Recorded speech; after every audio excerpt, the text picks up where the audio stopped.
Hi, I'm Billy Keels, the host of the Going Long podcast.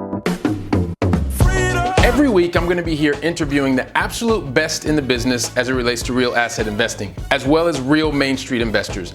We're going to be having conversations where you can listen in, and that's going to help you to continue on your path to education so that you feel much more comfortable as well as confident in investing long distance. So make sure that you go ahead and subscribe to the channel. Make sure that you're liking it as well, because that way you can get every single episode as soon as it comes out. And by the way, don't forget to leave today's episode a 5-star review. Let's go ahead and listen to today's conversation. Welcome to the Going Long podcast, where we're back once again to continue to help to educate you so that you feel much more comfortable as well as confident investing beyond your backyard.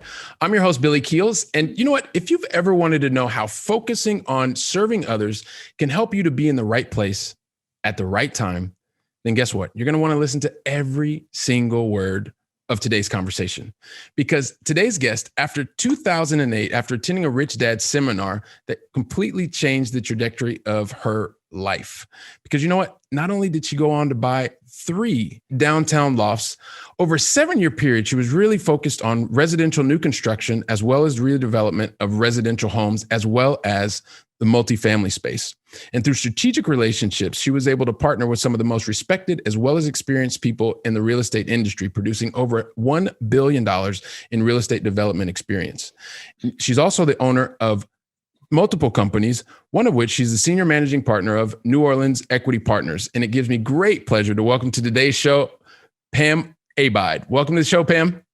Thank you, Billy. It's a pleasure being here with you. Thank you so much for having me. Hey, this is so much fun, so much fun. And as you kind of gone through some of the pre-conversation, we love to start here with the same 2 questions, and I'll finish up with the same 3 questions. But along the way, we like to have a little bit of fun and stuff like that. But before we even get started, really help us understand, Pam, where exactly are you based in the United States? Billy, I'm actually based in New Orleans, or a suburb just north of New Orleans, named Covington, Louisiana. It's a bedroom community of the city. It's rich in character and diversity, and love it here. It was a great place to raise my children, and been here for some time now, about 30 years or so. So all right. We'll say or so. Or so. Okay. Sounds great. So the New Orleans area and Covington, Louisiana. So really appreciate you helping us understand where that is. And you know what? We always like to start out things with some positivity here. And so we'd love for you to help us understand what's the most positive thing that's happened in your life over the last 24 hours? Well, in addition to being with my grandkids on the last 24 hours or so, loving being with them. We actually, my business partner and I, Sharon Foreman, just got a clear to close on a commercial property.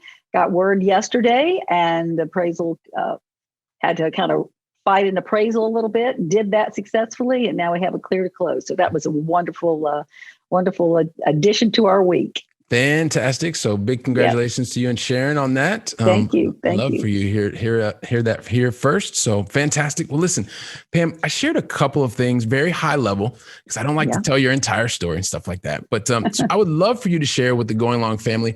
What help us understand, like, what different steps have you taken? Some of the different decisions that you made to get to this part of your journey. Well, basically, you started off by saying, back in 2006 or 7, attended a Rich Dad event, had no idea about what I was getting into, and said, no, it was time for me to take a different direction, fulfill my dream of the entrepreneurship. And so my story started there, learned, got educated, started that education, and then went on to seek out some opportunities. Like I was, like we were kind of instructed to do. It happened to be around 08, 09 when we started to purchase properties. And they were, of course, we were at the right place at the right time with that, taking possession of some properties in the Birmingham area where I'm from originally. Fantastic. From there, it just skyrocketed. Yeah. No, sorry. Go ahead. Keep going.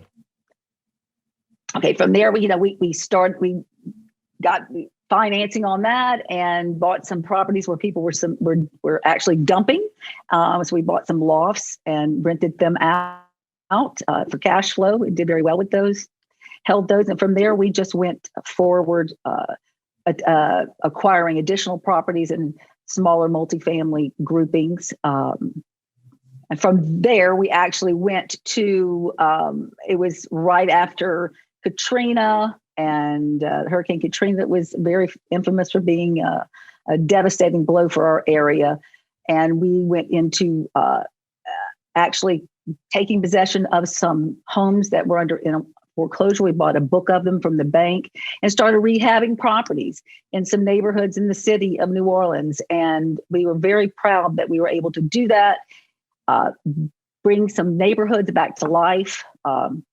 We're very pleased that we could serve the community in that way, because there were a lot of people that were displaced. So we being a part of bringing the neighborhood back really served us twofold, from obviously from experience standpoint and learning from our mistakes and correcting them along the way, and seeing that we could actually be a part of helping the community. So we were very pleased with the way that turned out. From there, we actually realized we had accumulated about 27 doors rental. We hired our own in-house property management company, which we managed. She managed the tubs and toilets. And from there, we bought and sold some houses that we rehabbed, did the lease option thing, did all of that. So once we had those for several years, we realized, wait a minute, we can do this on a bigger scale. Sold all of that, and then partnered with some people that were more in the commercial space and learned from that, and moved on in that direction.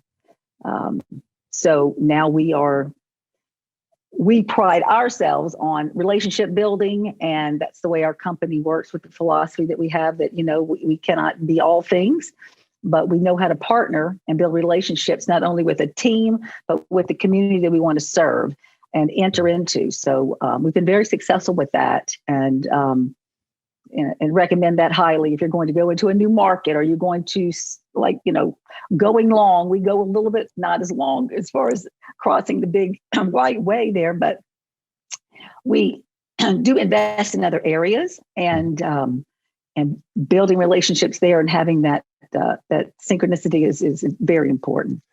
So I think you have helped us to really understand not just the importance of the relationship, but in the relationships, but also to how important it is not just to attend certain types of events, but attend and take action, right? So you attended, you took action, you started gaining experience. You were able then to move into just not purchasing one property. You scaled your properties up. You were able to use a lot of the different options that you learned in those programs. And at the same time, you were really focused on serving. You mentioned being able to serve the residents that you had in your first properties. Then you talked about being in the New Orleans area for Katrina and really looking to serve that area and really be hyper focused on serving. And then recognizing also too that there was some maybe pain of looking at 27 different doors and things like that. And you realized, hey, look, we have some experience here, and we also have relationships. And then it also sounds like you really made that focus on the relationships. And from that relationship point that you said, all right, let's focus on the relationships. Maybe tell us a little bit kind of how things began to change for you. Well, as far as relationships are concerned, we made sure that that when we identified a market that was in need or in a growth spurt, obviously we want to go where there are jobs and where there's industry coming. When we realized, well, okay, it's time to move on, we did some research and found that one of the biggest markets that were going on, and it was in our backyard, which was in Lake Charles. And when we attended some of these events, we obviously got our name out there and spread the word, what was happening and the opportunities that were there. So before we presented anything to anyone, of course, we went to Lake Charles, we established the relationships, and we were able to scale our business from single family and small multifamily to larger projects centered around a high job growth area, which is key, right? You know that. So the relationships themselves allowed us to, you know, find out where the hot spots were there, where the need was, and again, serve in a capacity where an area is growing and they're in need of different types of services. So we actually have 4 different asset classes going on there. So we kind of met the need in different areas there. So the relationships were key to helping us find the property and getting it zoned highest and best use based on what we had the ability and skill to produce. So this is fantastic. And we're definitely going to come back to understanding how you were able to produce. And when I say you, meaning you and your team in the Lake Charles area. And just to help people understand, like Lake Charles is a town that has about 90,000 people, but you also saw something in this town or in this city, that was really growth. And you talked about jobs and also durable jobs. And I know that that's one of the things that you really focus on when you're going into to look at a specific location or a specific market. We're going to come back to those kind of 4 different areas, because I think this is phenomenal. One of the things that you're doing that's absolutely phenomenal, because you've been able to recognize different people that you want to be able to serve within a specific market or location that you've done a lot of study on. But before we do that, I want to just kind of take it back a little bit, because you also have something that is really dear to a lot of our viewers and a lot of our listeners, is the sales profession. Because a lot of us have, like, that's what we do every single day and stuff like that. So I'm just curious, given your experience with sales and that focus on service as well, kind of help us understand, Pam, how has the sales profession helped you today to help to forge some of those relationships, which is helping you to serve even more people? Well, yes, I sales is where I started early on out of school and flourished there. But Billy, it's really about the owning something, right? Owning your objective, owning your dream, right? And believing. So the sales come naturally. The ability to sell comes naturally if you truly believe in something. So I make it a point to make sure that I truly believe in something. And I truly know that it's an arena that I want to get into before I can even bring it to a team or begin to build a team around it, so that they have the same convictions as I do, or same excitement about seeing an opportunity and obviously, bringing it to fruition. And, it's one thing to see it, but it's another thing to actually act on it and actually complete it and do it. There's lots of stepping stones along the way, but belief in it will get you through those.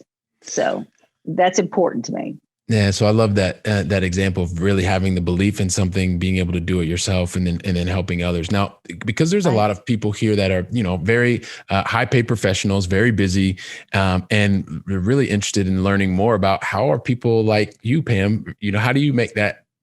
How are you helping to continue to derive value and serve others, right? And so you've given us just a really good example, not really getting into a lot of detail, but I would love for you to kind of help people understand, maybe if you have an example at a really high level of how you've seen something, you've made it, you've owned kind of that dream, you've figured it out, it made sense for you, and then you look to bring that to others who may also benefit. Because I think that would help a lot of our Going Long family understand what you mean with a concrete example. Well, I guess a lot of it was that particular area of the country, and building those relationships. What I want people to understand is building those relationships is just step one, right? Step one in that opportunity there. I will tell you that relationship building in that area is also what catapulted us into other arenas outside of just, basic asset classes in the real estate investment world. That we've just been very fortunate that our character and our integrity and that led to saying, you've got to meet these ladies and you've got to, we need to get them involved in what you're doing. So, therefore that takes it to the next level. We meet with other people. We find synchronicity again with that particular individual.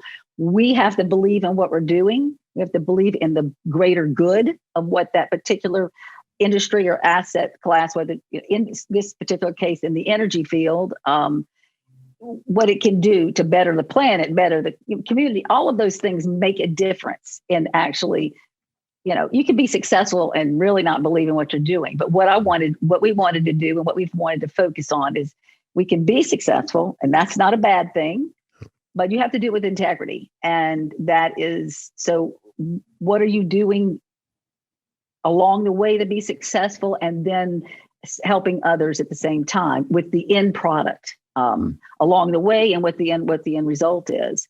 So, to me, that is the key component of what's made our success come to fruition. And so that's, I don't know if I answered your question really, but yeah, you did. You did. And I actually want to continue to move kind of in that direction, because we're going to eventually come back to Lake Charles that you talked about before. But so you've given us another example where you've gone in, you've understood something, and you've moved into an energy space, right? Because this is another one of the alternative, quote unquote, assets. I don't know why we keep saying they're alternative assets, because they're actually things you can touch and feel and all that kind of stuff. Absolutely. So it's kind of strange, but anyway, so I want to keep moving in this direction a bit before we come back to Lake Charles, because I think what you're doing there also too is just phenomenal. So you had experience, right? You had an experience. Tell us a little bit about your experience with this new area of tangible in the energy sector. Maybe take us back to kind of how you got your beginnings and where you are today. Well, the energy space came in again through relationships. Went to actually had some opportunities to partner with some oil and gas experts in the western side of Kentucky. Jumped full force into, I guess this was early 14. Purchased some leaseholds. Partnered with operators and drilling partners. Started drilling wells, right?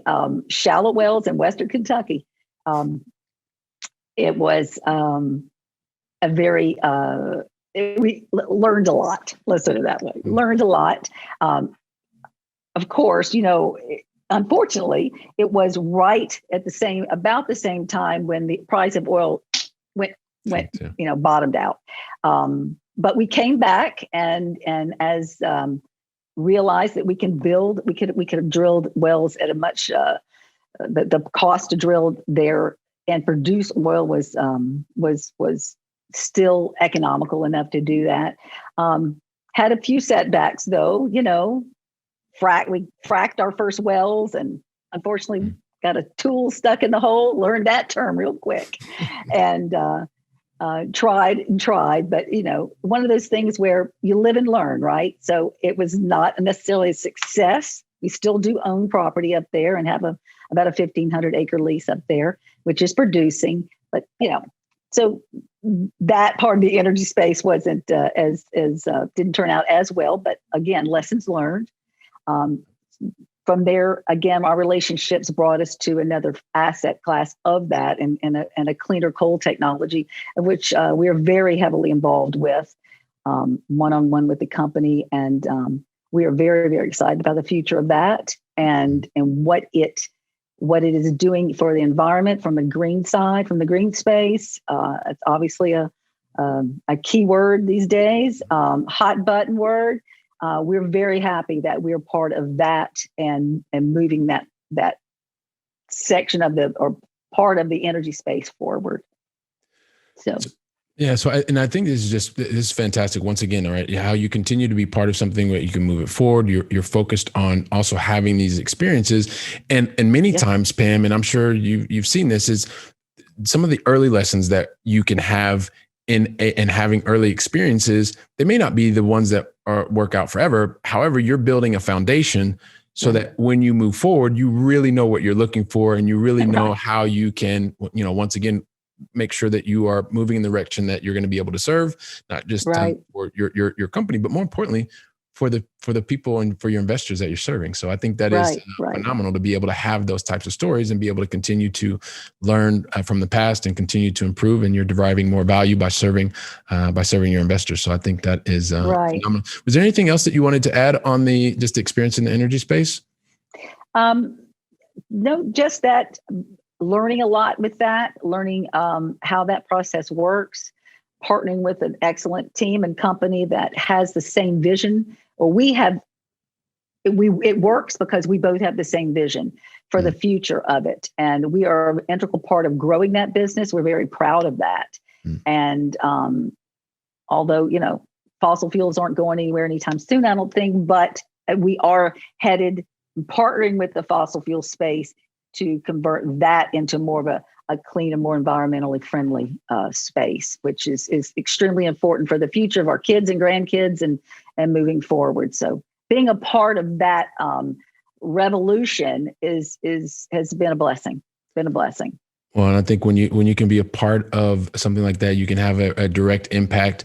I read a book not too long ago called Factfulness, and there's a Dr. Hans Rosling, I believe, and in his book he talks about just the use of energy products. So you have basically 87% of today's the source of energy moving things from point A to point B today still come from our fossil fuels. So if we can use those fossil fuels in a way that is much cleaner, then you're also continuing to help make a positive impact on the world, right? So right. Oh, right. Very, very, very proud to be a part of one component of that. All right. Absolutely. Fantastic. Well, that sounds great. And so I want to just build on this a little bit more before we come. I know I keep saying we're going to come back to Lake Charles, but we are, because I think we're going to be able to combine the two. I know that once again, when you're looking to serve, that there's this concept that we have not really talked a lot about here with the Going Long family, but there's this thing called opportunity zones.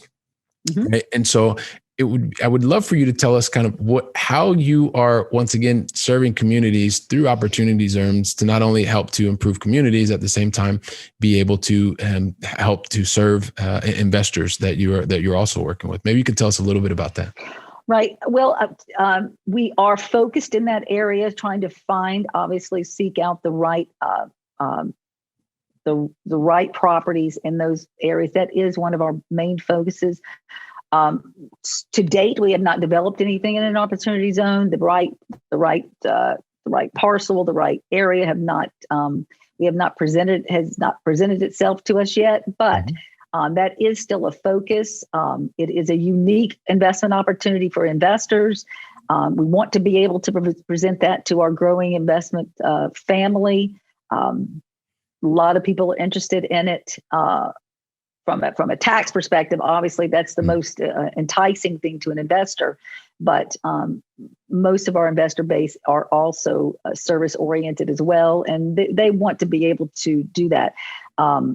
We are fervently looking for opportunities in the opportunity zone to make sure that we can put together a project that fits not only community but the investment base that we have. So we're stay tuned. Okay. And so we'll definitely stay tuned. We'll definitely be tuned. And what I love here, once again, is you're looking for specific ways to serve your investors, being able to make the right impact on the local communities, and also having the structure in place to say, well, you know what, you're going to make sure that it's the right type of opportunity, quote unquote, within an opportunity zone. So I think that is once again, it's just another way that you're looking to make an impact, to make a positive impact.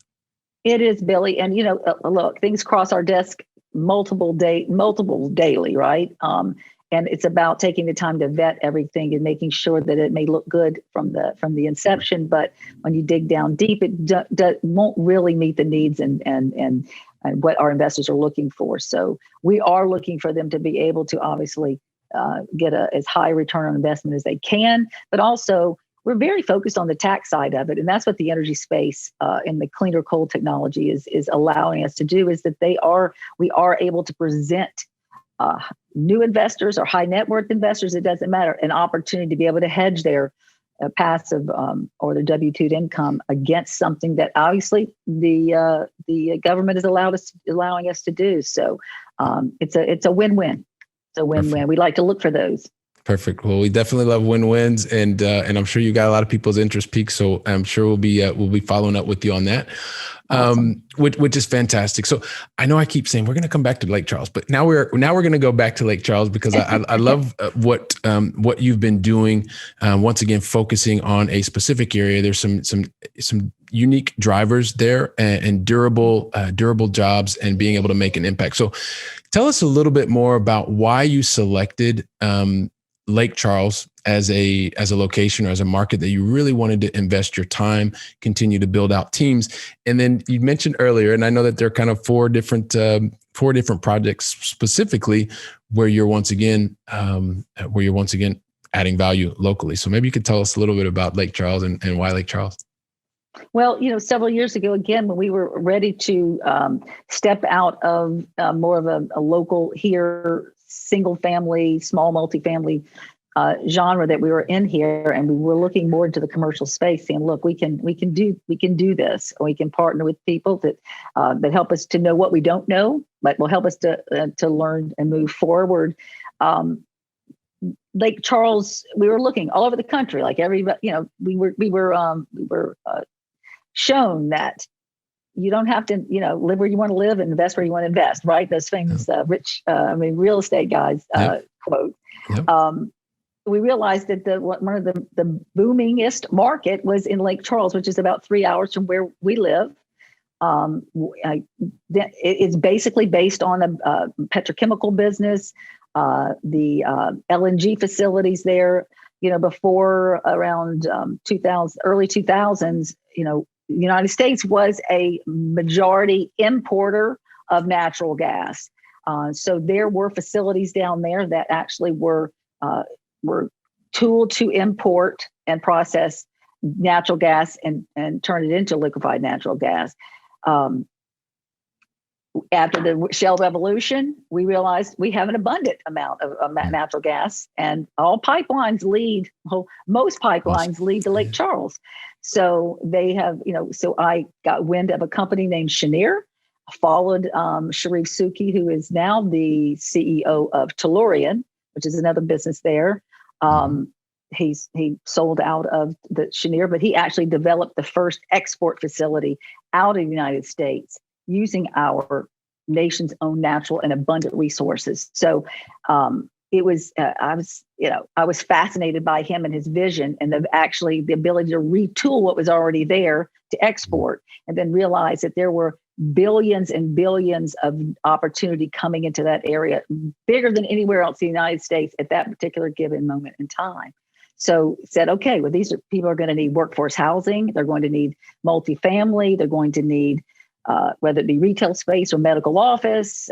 And also, we love the unique idea of residential assisted living. And we also have put one of those in the process of actually, we're vertical on that and should be coming to fruition sometime this summer. So, we were able to spread out the different asset classes because a small town like that growing so quickly needed just about every one of those. They do need every one of those and then some. So. And I love the fact. So, I mean, and I know we sound like a broken record here, but you're really continue to do your analysis. And then after the analysis is take action, right? And so you're taking action, you're recognizing where there is a need, right? You see a town that's going to be increasing in terms of number of population because there is a very strong, durable industry that is 3 hours away, right? It's long distance, right? And so as you start to realize that, you recognize what does this community or what will this community need? And so you talk about everything from the retail or medical, and you talk about assisted living, and you talk about, bringing multiple people under a similar or same roof. And so there are 4 different projects that you talked about, and each one of those projects serves the demographic that you were talking about. I mean, yes. It doesn't have to be complicated. Absolutely.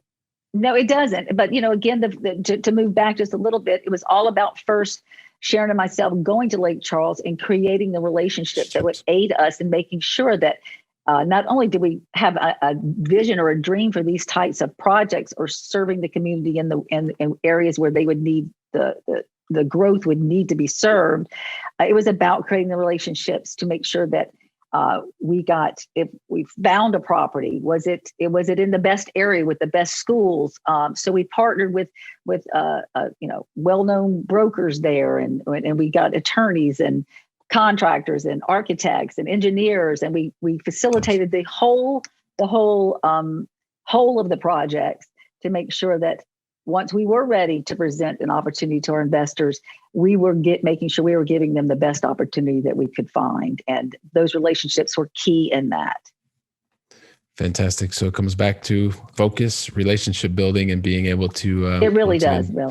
Yeah. So I think this is phenomenal. And I'm just curious, is there, do you want to tell us a little bit about each one of the projects that are in Lake Charles? Because I think they're phenomenal. If you'd like to, you don't have to, but if you'd like to, sure. I want to give you that platform. Well, I appreciate that. We've already invested and built out our an RV park, which is about 199 spaces in a little suburb outside of Lake Charles called Sulphur, Louisiana, which is more in line with where the plants and all of the jobs are coming. And that's had its ups and downs through this COVID situation, but we are coming back strong in negotiated contracts. And now we are another example of helping those in need. We've actually turned part of the park and held off filling the park with RVs to FEMA. And so we are now housing 60 families in there who, until just recently, Billy, some have come in and said they have been sleeping in tents since the latest hurricanes that hit Lake Charles doubly there. Yeah, I was just going to say, sorry to interrupt you, but I was just going to say, because it's not just COVID, but if memory serves me correctly, there were 2, if not 3 hurricanes that went through that area over the last summer. Yeah. I mean, so you've had, back to back. Wow. So, Sharon and I, obviously we're very engaged with the community and went there obviously to help afterwards and to get the RV park, which was the project that was the furthest along. We've actually been in business about 2 years now. And, projects had stalled because of all of the things that were happening. But, we kept the faith, and we knew that with perseverance, it would all come back again. And it offered an opportunity for us to be able to serve again and put these families in had been displaced all over into homes. So we're very pleased with that. So we have high and projects are starting to take off again, and there's positive news in the future with regard to the LNG projects that were proposed but not yet started construction, but that is coming. So we're very pleased with the future of what that has to hold. So we held on. We took it was a little tough for several months, but we held on, and we came together as a team, and our investors came together with us and understood the situation, and we're back on a road with that. So, it's great to be able to take the punches and come back. So we're very proud of that. The other project, obviously, we partnered with someone that had, we knew we wanted to put an assisted living space there. They needed one. We did our due diligence on that, did some secret shopping, and realized that the need was there. Had to convince a very successful operator to come in, and not necessarily wanted to at first, but with the salesmanship, we got him here. But we also loved the concept of the residential assisted living, which I know a lot of your listeners are familiar with. And it's just different. It's more, they're more in tune with the resident there. And it was just a beautiful way to serve the elderly. So Sharon and I actually identified the parcels of land that the other 3 projects are on, which are contiguous. And we divided them up and put that particular project is going vertical. We're very excited about it. The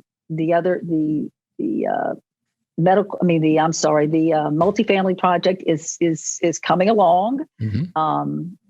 because obviously now housing is very much in need. A lot of housing was damaged. A lot of apartments were damaged. So there's a housing shortage at this point. So it's a great time to be involved in that. So, and the other project is we're still deciding what is the highest and best use for that last parcel. But Sharon and I have good and high hopes for it being a success in the future.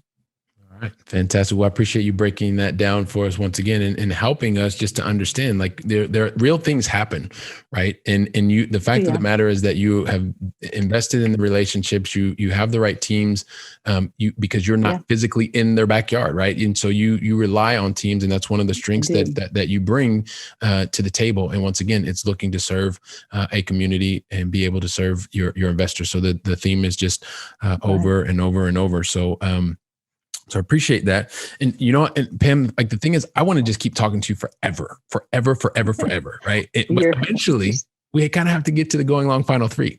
But the thing is, I never ask, I never ask unless you tell me that you're ready for me to ask you the going long final three. Are you ready? I'm ready if you're ready. All right, here we go. So these are kind of lightning round, quick answers. So the very first one, we started with where you were in the United States.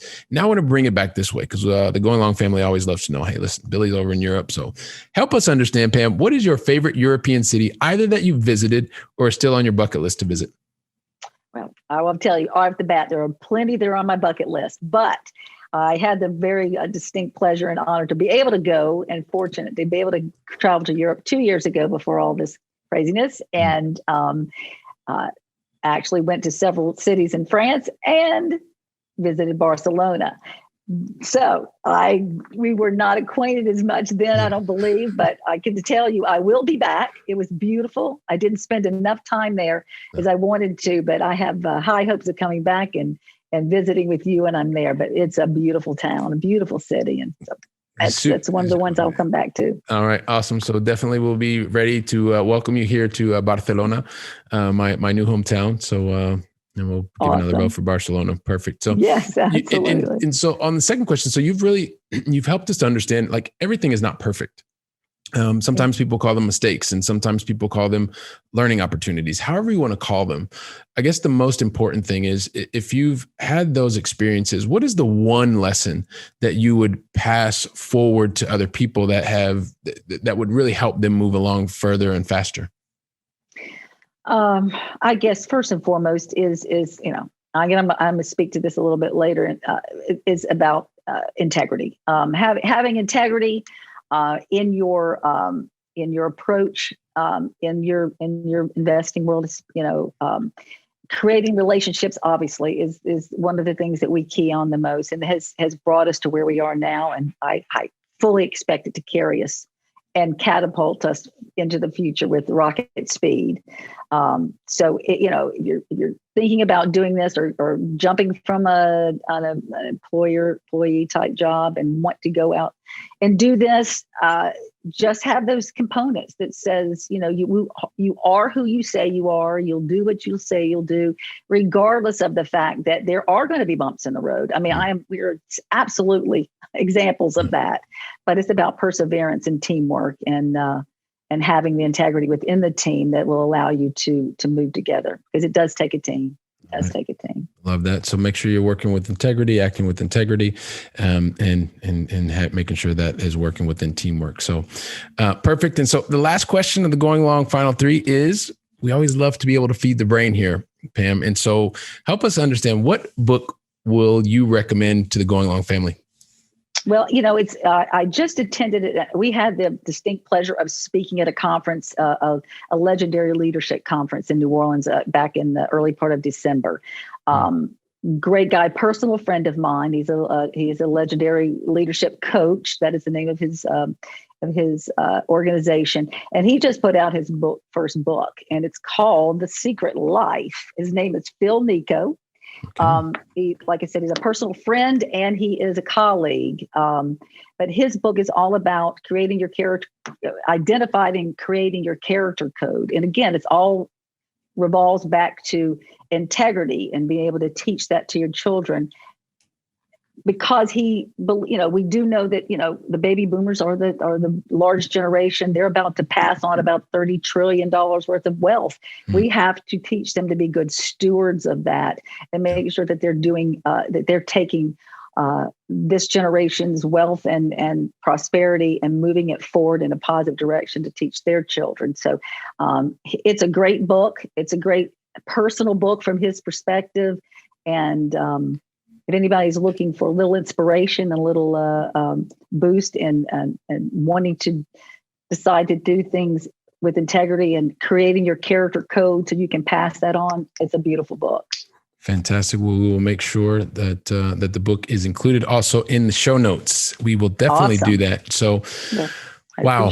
So Pam, like time really flies by. And, if I just think back to what we started off the conversation, really being focused on serving others and being able to do that in a way that helps you to get to the right place at the right time.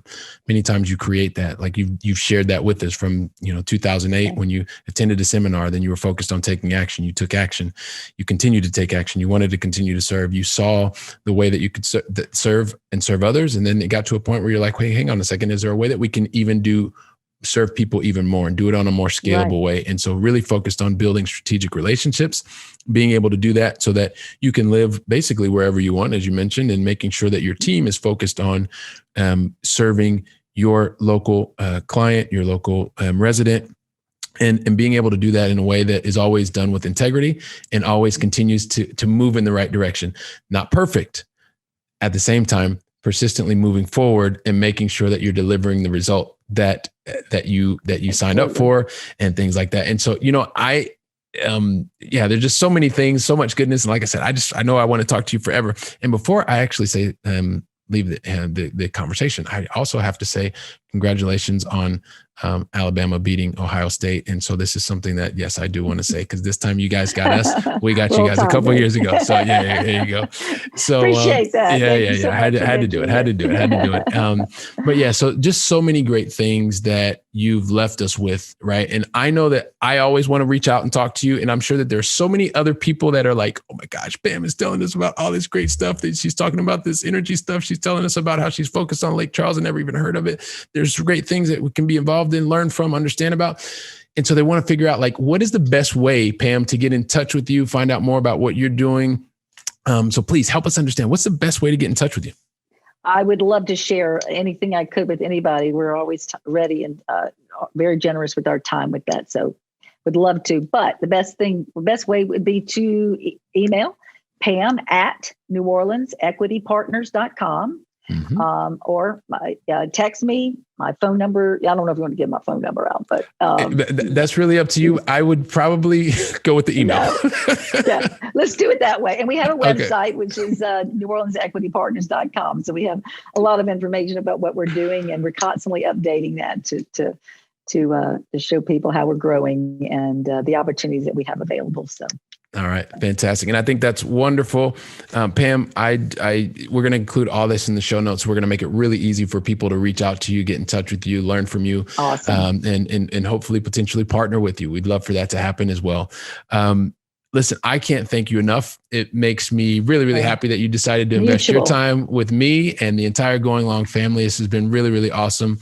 I know the next time we have you back, we'll have you talk about even motherhood and being a grandma and how you can bond all these different things. So we'll save that. We'll save that one for the next time. That's okay. But I really want to just thank you from the bottom of my heart for investing your time with me and the Going Long family. Thanks so much, Pam. My pleasure, Billy. Thank you so much. It was a pleasure. All right. Fantastic. Thanks so much. Thank you. And just a couple words really quickly for the Going Long family. Thanks once again for investing your time with Pam and I. I mean, she's just shared so much information, really helped you to understand the power of focus and also teamwork and strategic relationships. And so, I know that you have the opportunity now to be the person that can also go out and positively impact other people's lives. So, take a second, just share today's episode with 2 or 3 other people.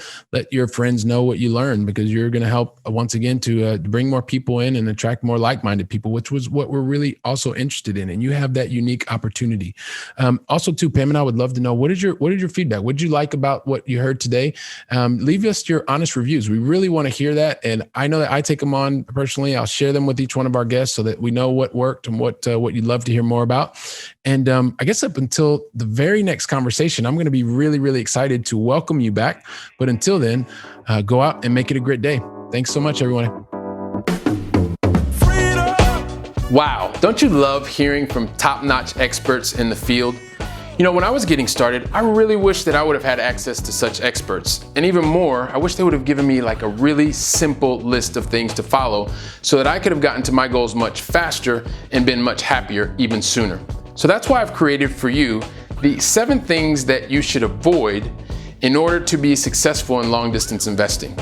And you can pick that up really easily by going to billykeels.com/7 things to avoid.